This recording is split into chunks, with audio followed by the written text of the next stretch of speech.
There's a great deal of speculation about whether former Vice President Joe Biden will announce his candidacy for the 2020 general election. Now, considering Biden's recent actions, which include speaking to potential donors, it's pretty clear to me that he's likely to announce his intent to run soon.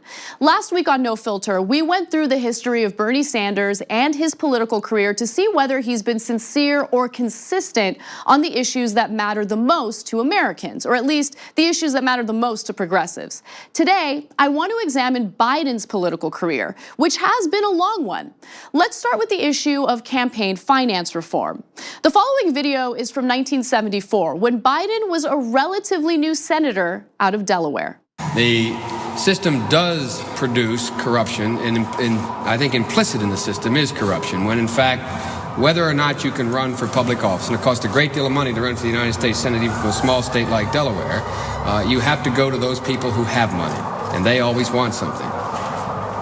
Well, I wonder whether you would feel that there's some virtue in forcing candidates to go out and try to raise money. I've heard people, probably people who didn't run for office, say that it's uplifting to go out and try to get money. Do you think that there's something unuplifting about putting a limit to how much you can ask one man to give you? I think it's the most degrading experience in the world to have to go out and ask for money, because you know that unless you accidentally agree with the position taken by the person or group that has the money, that you run the risk of deciding whether or not you're going to prostitute yourself to give the answer you know they want to hear in order to get funded to run for that office. All right, some pretty strong words there. Now remember that video was from 1974.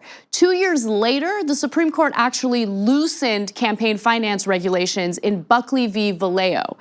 Biden didn't have anything to do with that, but how does he feel about campaign finance today? Is he consistent on this issue? Well, recently The Hill published an article titled, "Biden Seeks Donors as He Eyes Presidential Bid." In the article, those close to Biden say he's trying to get the money necessary to start off with strong funding as soon as he launches his campaign. A Biden ally told The Hill, quote, "It's a priority. If you don't have a good second quarter showing, that could be problematic." During his calls with donors or potential donors, Biden mentions that he was the only surrogate who could campaign in both blue and red states. And look, each candidate should campaign in blue and red states, regardless of which party they represent.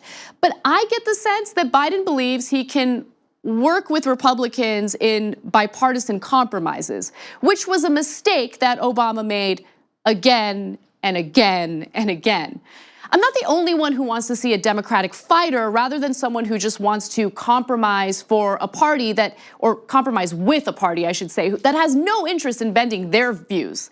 Biden recently got a lot of heat from the left, including Senator Elizabeth Warren, for making it seem like Vice President Mike Pence isn't the anti-freedom right-wing religious zealot that he really is. The guy is a decent guy, our vice president, who stood before this group of allies and leaders and said, "I'm here on behalf of President Trump." And there was dead silence. Maybe there was dead silence because the world doesn't see Mike Pence as a decent guy. But okay, look, I know this is a giant tangent and we should get back to money in politics. Bernie Sanders has raised a lot of money from small dollar donors rather than millionaires and billionaires. And maybe Biden was doing the same when he reached out to donors. Maybe he was reaching out to small dollar donors, except he wasn't. He's going in a completely different direction. The Hill writes that, quote, "Last fall, Biden lit up the crowd," as one donor put it, when he appeared at an intimate Los Angeles fundraiser co-hosted by Hollywood heavyweight Jeffrey Katzenberg and other Democratic bundlers. Democratic strategist Brad Bannon adds that, quote, "Biden has to rely on fundraising events and big donors who are suspect in the minds of rank and file primary voters who abhor big money in politics." So it appears that the issue of political corruption isn't one that Biden cares enough about to practice what he preaches or preached several decades ago. All right, so let's move on to the issue of income inequality. During Biden's 1988 presidential run, he spoke out against the way the middle class and the poor were being neglected by our lawmakers. And he had some strong words in favor of funding public education. We can make an education system work, and it's not working now. We can, in fact, do something about the dread of nuclear war. We can deal with our trade problem and promote American jobs that pay real money, not poverty wages. We can do all this and much more. The next president of the United States has a phenomenal opportunity to make a contribution to this country in a way that's going to make life better for our children. Biden continued presenting himself as a warrior for the poor during his 1988 presidential bid. It seems to me that when we got involved in the civil rights movement, Frank, nobody asked Martin Luther King what his legislative agenda was. He marched to change attitudes. When the women's movement started, it did not move with a constitutional amendment. They marched to change attitudes. And this party better understand full well that it's about time we change our attitude and we begin to change the attitudes of Americans about what their responsibilities are to the poor, about what their responsibilities are to other people, and about what our responsibility in the world is. And that requires changing attitudes. All right, so did Biden's attitude change? Fast forward to 2018, and Biden still argues that he's looking to do something about income inequality. I mean, sure, he's had plenty of opportunities to do something considering he was first elected into the Senate in the 1970s when he was 29 years old, and had the opportunity to serve in the executive branch as Obama's vice president. Maybe he'll get around to it this time around. But in order to solve the issue of income inequality, you have to tackle its root causes, like the ruling elite who donate money to Biden's campaigns. Is he willing to do that? Let's hear from Biden in May of 2018 to find out. We have to deal with income inequity. I love Bernie, but I'm not Bernie Sanders. I don't think 500 billionaires are the reason why we're in trouble.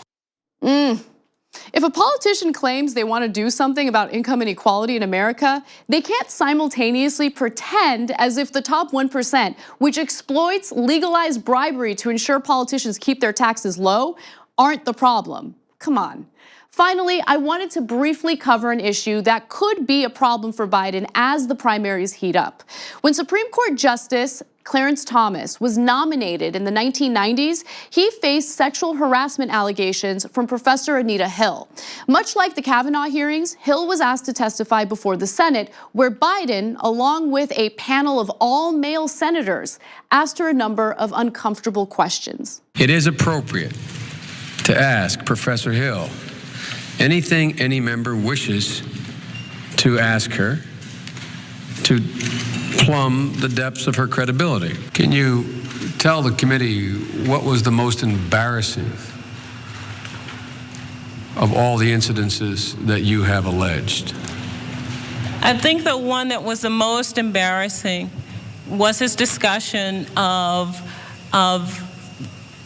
pornography involving these women with large breasts and engaged in a variety of sex with different people or animals.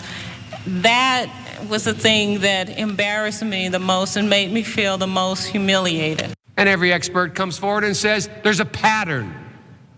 It doesn't happen in isolated incidents, it's a pattern. If there's not a pattern, to me, that's probative. That has some dispositive weight. No one's proved a pattern here of anything. We're not finished yet, but no one's proved a pattern. Again, these people have decided already once and for all they're for you or against you. You need better lawyers. You need to hire me. With the Me Too era in full swing, Biden's involvement in those hearings has come back to haunt him already, and he addressed critics in a recent interview. I wish I could have done more to prevent those questions and the way they asked them. I hope my colleagues learned from that. My biggest regret was I didn't know how I could shut you off if you were a senator and you were attacking Anita Hill's character. Under the Senate rules, I can't gavel you down and say you can't ask that question, although I tried. And so what happened was she got victimized again during the process. It seems like you get it now versus back in 91. Well, I think I got it in 91. I don't think it, well, people have their own opinion. Wait a minute. Did Biden just say he tried to stop senators from asking Hill certain questions? That's funny because if you go back and look at the tapes, you see something completely different. It is appropriate to ask Professor Hill anything any member wishes to ask her to plumb the depths of her credibility. Well, we're definitely plumbing the depths of your credibility right now, Biden. Biden's line of questioning was a little different for nominee Clarence Thomas. At one point, Thomas mentioned how he was convinced that every referee involved in a football game between the Cowboys and the Redskins was really a Redskins fan. But it's his hope that the referees, much like the senators in the hearing, would be impartial and fair. Here's how Biden responded. Dallas Cowboys or the Redskins? I'm a lifetime, I've been a Dallas Cowboys fan for 25 years. Thank you. Thank you very much. We've got a solid answer. Speaking of getting solid answers, that's exactly what we as voters should expect from every single candidate. Where do they truly stand on the issues? It's easy to say you're in favor of getting money out of politics. It's very trendy these days to pretend like you want to do something about the ever-widening gap between the rich and the poor.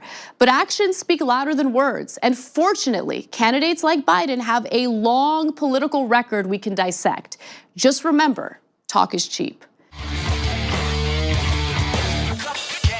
Oh, did you like that video? Well, that's great, because you never have to miss another episode of No Filter. All you have to do is just hit the subscribe button below and ring the bell to get notified whenever we publish a new video.